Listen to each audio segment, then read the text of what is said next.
गुलाची में सूबाई वजीर इस्माइल राऊ हद दखिल इनकलाब ऑपरेशन सबब मुतासरन वटि पहुंची सूरत हाल जो जायज़ो वरितो। सूबाई वजीर इस्माइल राऊ गूनी केनाल जे ऑपरेशन मुतासरन वटि पहुंची कंबल, कपड़ा, मच्छरदानियूं, खेमा ऐं ॿियूं ज़रूरत जूं शयूं विरहायूं। उन मौक़े ते इस्माइल राऊ जो चवणु हो त हू हद दखिलनि जी हिमायत नथा कनि, पर उन जी आड़ में ज़ाती मिल्कियतूं ऐं सर्वे प्लाट ढाहिण मज़म्मत जोॻो अमल आहे। हुन चयो त सिंध सरकार बेघर थियल मुतासरनि बाबति वीचारे रही आहे। असां सम्झूं था त हे सभु ग़रीब मिस्किन माण्हू जेके इरीगेशन जा जेके कैनाल आहिनि जिन जे पासनि खां वेठल हुआ ऐं यकीनन एनक्रोचमेंट जे असीं ख़िलाफ़ आहियूं। जेके अदालत जो फ़ैसिलो आहे उन ते बि अमल थियणु खपे, पर असीं चाहियूं था त जिन माण्हुनि वटि ॿियो को बि अझो न आहे, जिन माण्हुनि वटि ॿी का बि छत कोन्हे, उहे जेकॾहिं हितां दरबदर थिया आहिनि उहे आसमान जे हेठि अची विया आहिनि।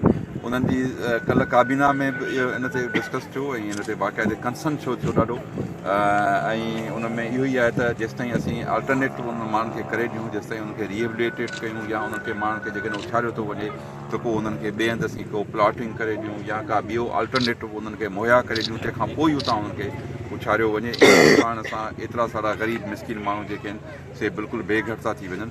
सूबाई वज़ीर इस्माइल राऊ मुतासरनि खे आश कंदे चयो त जेसिताईं सरकार मुतासरनि खे मुतबादिल हंधि नथी ॾिए तेसिताईं हू राहूकीअ में संदसि ज़मीन ते रही सघनि था। विज़िट कयो अवामी आवाज़ मीडिया ग्रुप जी वेबसाइट awamiawaz.pk